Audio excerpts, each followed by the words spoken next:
why aren't the GERS and other official statistics and analysis of our fiscal spending not sufficient to get an overview of what independent Scotland's finances might look like?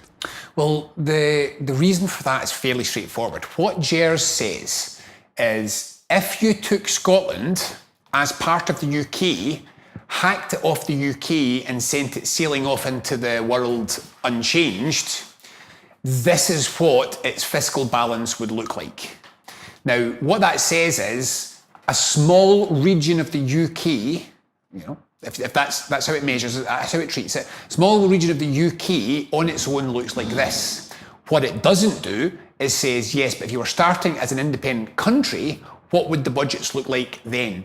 So what the GERS report does, the way GERS works is basically takes expenditure in Scotland, which is fair enough, that's the money that you can identify the Scottish Parliament spends.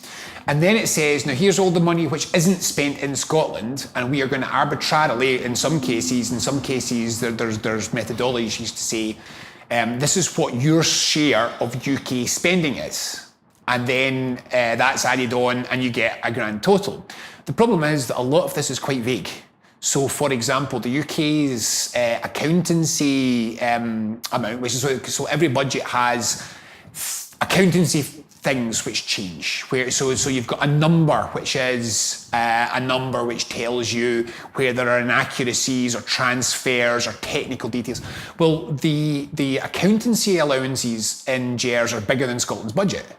So this is an attempt to take a messy national account and apportion it to different countries, and it doesn't tell us what Scotland would be if Scotland was independent.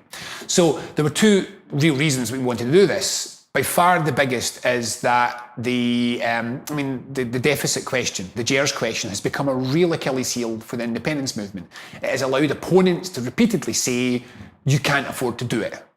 And that's damaging, and we can't just sit around and take that head on. It's daft to say that Scotland couldn't be an independent country, couldn't afford to be an independent country. And so we have to, if we want to become independent, if we want to get to another INDREF, we have to take on these kind of comments, these kind of ideas, and challenge them. So that was the driving force. But the reason it's so important is that if we're going to start an independent Scotland, we have to start thinking independently. We've got to stop thinking like a region of Britain and start thinking like an independent country.